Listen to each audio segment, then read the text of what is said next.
এই পাইপ সহ এই কয়েক বস্তা পাইপ সহ মাসুদের লোক এই জায়গায় বেশ কয়েক বস্তা প্লাস্টিকের পাইপ নিয়ে স্থানীয়দের হাতে ধরা পড়লেন জামায়াতে ইসলামের কর্মী। গাড়িতে অনেকগুলো প্লাস্টিকের পাইপ দেখতে পেয়ে স্থানীয় একজন গাড়িটাকে ধার করায়। গাড়িটি দাঁড়ানোর পর সেখান থেকে একজন দৌড়ে পালানোর চেষ্টা করে, কিন্তু সে পালাতে পারে না। স্থানীয় লোকজনেরা তাকে আটক করে।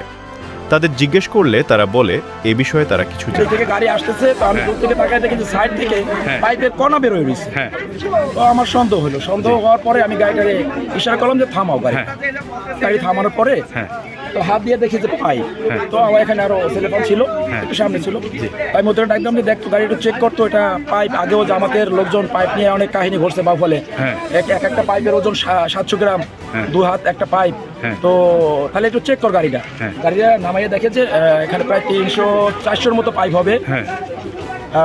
দুজন লোক আছে আর ড্রাইভার 3 জন, এরা নিয়ে তখন আমরা জিজ্ঞাসা করলাম যে কোথায় যাচ্ছ, বলে যে এখানে আমরা কালীশুরি যাবো, কালীশুরি অফিস থেকে আনছো, জামাতের অফিস থেকে নিয়ে আসছি। এরপরে আমরা এখানে এগুলো নামাই, যখন আমরা গাড়ি আটকাইছি, গাড়ি আটকানোর পরে ওই যে ছেলেটা আছে, আমি জানি ওর নাম কি, ও দৌড় দিচ্ছে। দৌড় দেওয়ার পরে মানে ওই পড়ে গেছে। পড়ে দেওয়ার পরে ওরে কেউ গায়ে হাত দিতে দেয়নি, নিয়ে এই যে এখানে আমাদের স্থানীয় চৌকিদার যে আছে রানা, ওর বাসায় নিয়ে আমি আটকাই রাখছি। তখনই স্থানীয় লোকজনেরা পুলিশকে খবর দেয়। ঠিক তখন ঘটনাস্থলে হাজির হন পুলিশ। কিন্তু পুলিশকে জিজ্ঞেস করলে পুলিশ কিছু বলতে পারে না।